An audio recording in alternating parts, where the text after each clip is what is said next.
आप सबों का प्रभु यीशु मसीह की मेज के 18वें एपिसोड में स्वागत है। सबों को जय मसीह की। आज हम लोग जो वचन पढ़ेंगे, जो हमें मिलता है नीति वचन उसका 27 अध्याय पद संख्या 23। अपनी भेड़ बकरियों की दशा भली भांति मन लगाकर जांच ले और अपने सब पशुओं के झुंडों की देखभाल उचित रीति से कर। मसीह में प्रियो, राजा दाऊद के बेटे सुलेमान ने इस खंड को लिखा है, नीति वचन को लिखा है, हम लोग सभी जानते हैं। और यहाँ पर जो है दो प्रकार के बातों को हम लोग पढ़ते हैं या समझते हैं कि भेड़ बकरियां हैं और उनका चरवाहा है, और उस चरवाहे के बारे में कोई यह बात कहा जा रहा है कि अपने भेड़ बकरियों की दशा को भली भांति जान लेना है। वे किस स्थिति में हैं, वे दुर्बल हैं, मोटे हैं, गर्भवती हैं, दूध पिलाने वाले माँ हैं, इन सारी बातों को जो है जान लेना है। और जितने भी पशुओं के झुंड है, सब झुंडों की जो है देखभाल माने रक्षा करना, उनका भोजन का इंतजाम करना, उनका आराम करने का जगह तलाश करना, उन्हें धूप और छांव में समय समय पर रखना, इन सारी बातों का जो है दायित्व यहाँ जो है हमें लेखक के द्वारा दिया जाता है। और यह लेखक के द्वारा नहीं, वरन जो है परमेश्वर पिता भी यह दायित्व जो है हमें देते हैं। तो हम लोग जानते हैं कि हम लोग जो है ना तो चरवाहे हैं, ना हमारे पास कोई भेड़ है। तब यह वचन हमारे जीवन के लिए आज के समय में किस प्रकार से सार्थक हो सकता है। मसीह में प्रियो, यदि हम लोग डॉक्टर हैं, नर्स हैं, मेडिकल स्टाफ हैं, तो जो यहाँ पर जो भेड़ की बातें कही गई है वह हमारे मरीज है। हम लोगों को अपने अपने मरीज जो हमारे पास इलाज के लिए आते हैं, उनका कंडीशन को जो है बहुत अच्छा से जान लेना है, उन्हें बहुत अच्छा से एग्जामिन करना है, हिस्ट्री लेना है, उनका इन्वेस्टिगेशन कराना है और उसका जो है सही डायग्नोसिस बनाना है और उसका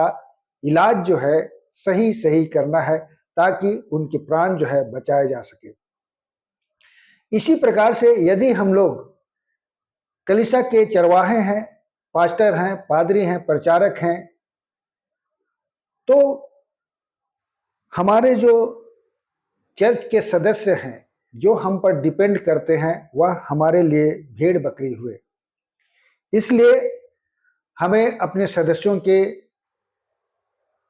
स्थिति को जानना है और भली भांति जानना है कि वे किस दशा में है, वे पाप में है, बुराई में है, आर्थिक तंगी में है, वे आत्मिक तंगी में है, क्लेश में है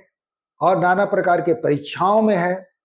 घर में क्लेश है, शांति नहीं है और बहुत नाना प्रकार के विषम परिस्थिति में है। इन सभी बातों को जो है हमें जान लेना है और उनको जो है सही मार्गदर्शन देना है। उन्हें जो भी हम लोग वचन सुनाते हैं जो बाइबल से होती है, उन सबको उनके हिसाब से देना पड़ेगा, उनके लिए जो है लाभकारी हो। अपनी नॉलेज, अपनी ज्ञान और को उनके ऊपर में नहीं थोपना है, वरन उनके अनुसार वे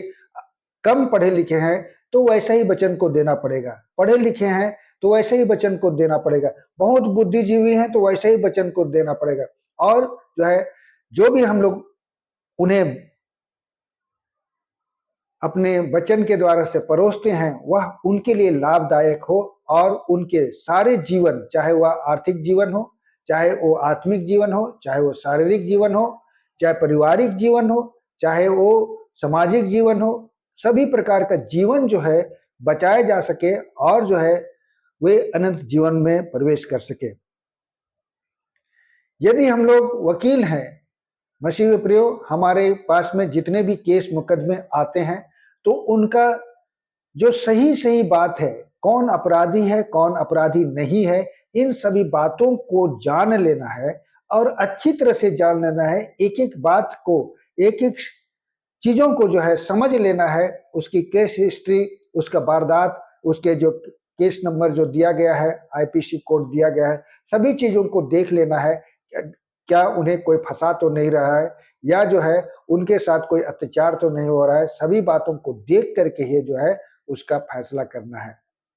मसीह में प्रियो, यदि हम लोग शिक्षक हैं, एजुकेशन में है, चाहे वो एक कॉलेज के एजुकेशन में हो, चाहे वो लोअर क्लास के हो, चाहे अपर क्लास के हो, किसी भी जगह में अगर हम लोग शिक्षक हैं, तो मसीह में प्रियो एक बहुत बड़ी दायित्व हमें मिलता है। भेड़ बकरियों का जो यहाँ उपमा दिया गया है, वे हमारे छात्र और छात्राएं हैं। उनका बौद्धिक विकास हमें करना है, उनका जो है आत्मिक विकास हमें करना है, उनका चरित्र का निर्माण हमें करना है। और इन बातों को करने के लिए हमें उनकी जो है स्थिति को जानना पड़ेगा। वो किस प्रकार की प्रवृत्ति के हैं, वो किस प्रकार की बुद्धि बौद्धिक क्षमता को रखते हैं, वो किस प्रकार के सामाजिक स्थिति में है, सभी बातों को जानना जरूरी है, ताकि हम लोग उस सब को जान करके जो है उनका निवारण करते हुए अपनी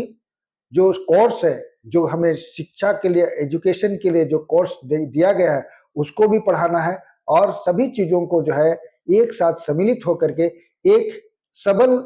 नागरिक उन्हें बनाना है। उनकी नैतिक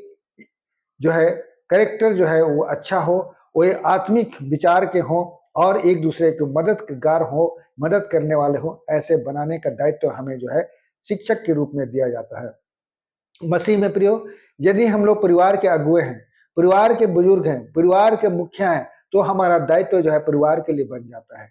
हमें अपने बच्चों की स्थिति, अपनी पत्नी की स्थिति या पति की स्थिति को जानना है, उनकी आर्थिक स्थिति को भी जानना है, और जो है बच्चों की भी जो है किस प्रकार के वे परिस्थितियों से गुजर रहे हैं, किस प्रकार के तंगी से वे गुजर रहे हैं, किस प्रकार की वे क्लासों में जो है उन्हें दिक्कत हो रहा है, और जो है समाज में या बच्चों की संगति में किस प्रकार से है, उन सारी चीज़ों को हमें स्टडी करना है, देखना है, और उनका परवरिश बहुत अच्छे ढंग से करना है, ताकि जो है हमारे जो बच्चे होंगे वे परमेश्वर का भय और प्रेम और संगति में रहने वाले होंगे, और एक अच्छा नागरिक भी बन सकेंगे, और एक अच्छा मसीही भी बन सकेंगे। और अंत में जो है जब हमारा यह इस संसार में अनंत जीवन होगा, तो हमें स्वर्ग में भी अनंत जीवन मिल सकेगा। परमेश्वर का वचन जो कि आज बहुत ही अच्छे ढंग से हमें जो है भेड़ बकरियों को किस प्रकार से संभालना है हमें बताता है। इसका मतलब ये है कि हमारे अधीनस्थ जितने भी लोग हैं वे हमारे अधीन में है, वो हम पर आश्रित है, उनका हर एक प्रकार का विकास जो है हमारे ऊपर में निर्भर करता है। इसलिए आइए इस वचन के आधार पर हम लोग अपने अपने दायित्व को पूरा करें, और जो है परमेश्वर पिता की संगति में अपने आप को भी रखें, ताकि जो है हम सभी जितने भी लोगों को संरक्षण देंगे, शिक्षा देंगे, चाहे वो डॉक्टर हो के चंगाई के लिए, चाहे वो शिक्षक हो के शिक्षा के लिए, चाहे अगुए हो के प्रचार के लिए, या जज हो के न्यायालय में जो है अच्छे कामों को करेंगे, तो इससे जो है हमारा समाज, हमारा कलीसिया जो है स्ट्रोंग होगा, और हमें हम सभी को जो है स्वर्ग में एक साथ परमेश्वर का भजन और स्तुति करने वाले बन सकेंगे। परमेश्वर पिता इन वचनों पर बहुत आज से आशीष देवे। आमीन। सबको बहुत बहुत धन्यवाद। फिर से एक बार जय मसीह की।